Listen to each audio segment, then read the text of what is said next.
Greetings, fellow moviegoers, and welcome to Movie Central, the place to talk about movies, TV shows based on movies, toys based on movies, games based on movies, and rides based on movies.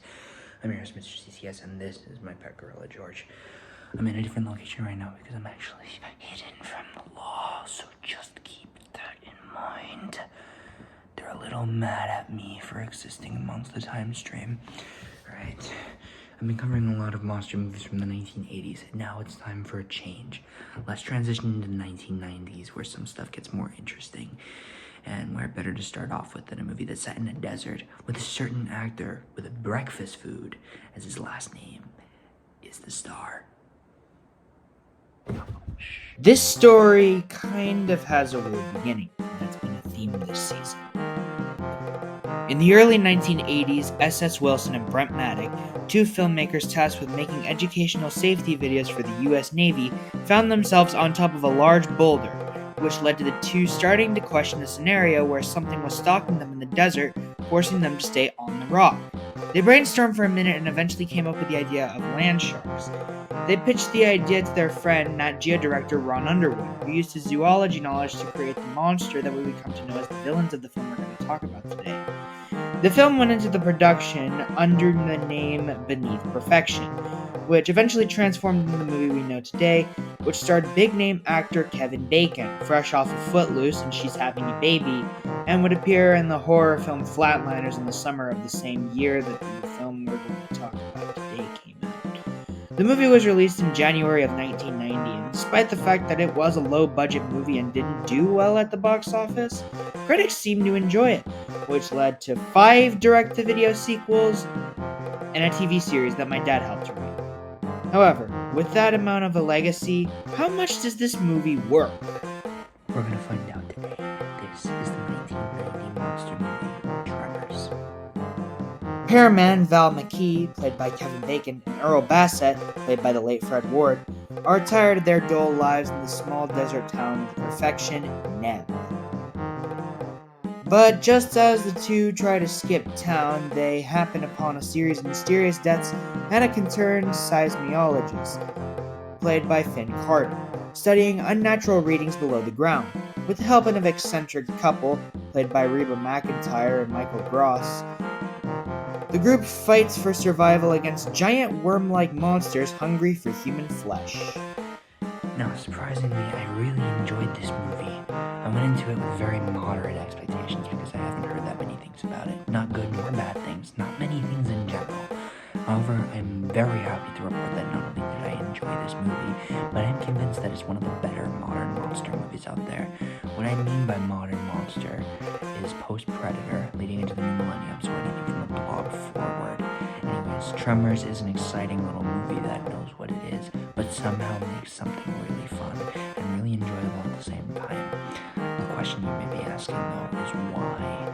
Well, let's find out together and discuss everything this movie does right.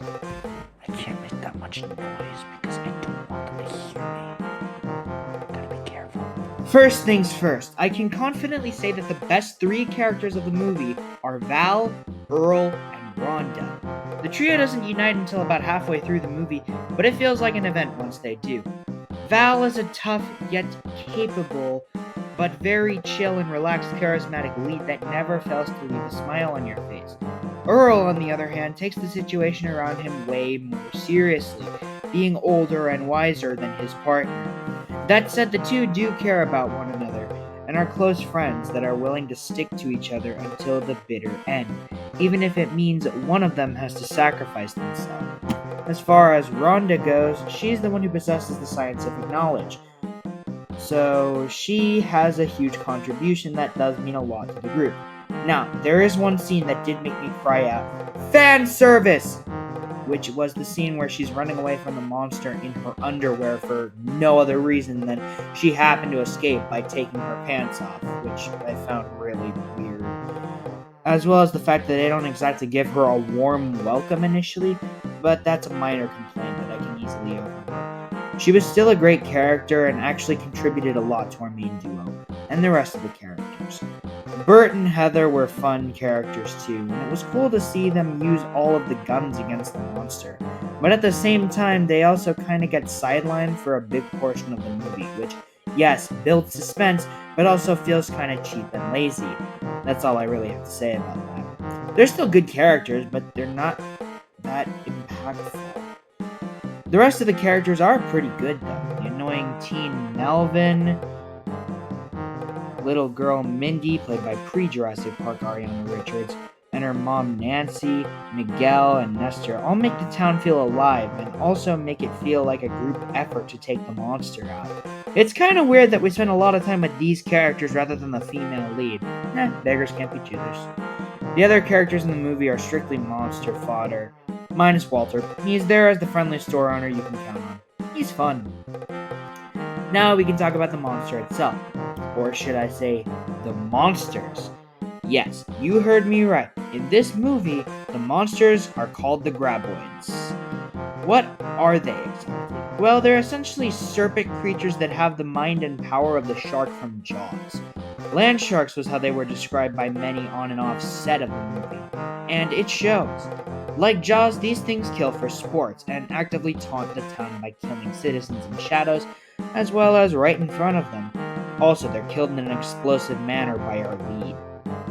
Unlike Jaws, however, there are 4 of these things. They're on land, and they leave most of our characters alive. Regardless of the similarities I just made to Jaws, I still think that the Graboids are unique enough villains for a movie like this. My favorite aspect about them is how sadistic they are. As you know, I'm a big fan of sadistic killers in monster movies.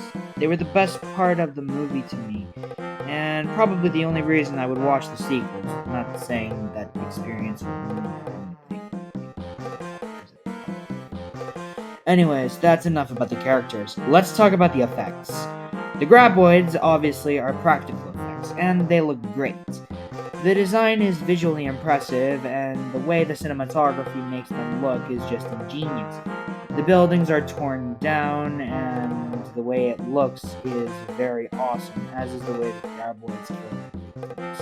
It's classic movie making at its finest. What else should you expect from Universal Studios? I consider them the king of special effects because they don't usually disappoint me.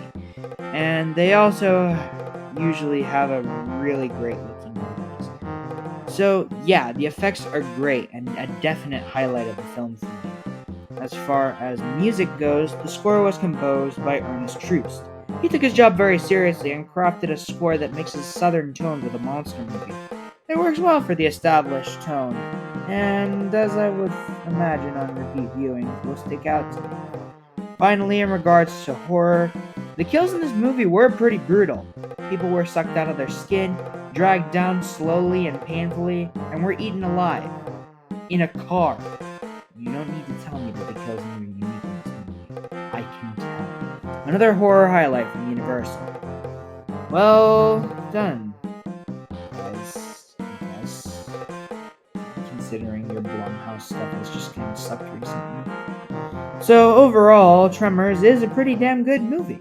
While the characters aren't too memorable, the rest of the movie is pretty unique with regards to its villains, effects, music, and kills. I definitely think this is one of the most underrated monster films ever made. So for that, the movie earns a 9 out of 10. Not quite there yet, but still, pretty damn entertaining. Well, that's it for this review. Feel free to leave your thoughts on Tremors in the comment section below and tune in next week for another review. I'll be back at my usual location, or I should be. But no, I gotta go find this monster and I gotta snuff it out. With that said, my name is Mr. CCS, this is Movie Central, and that, my friends, is a wrap. See you next week. Alright, buddy, let's go do this.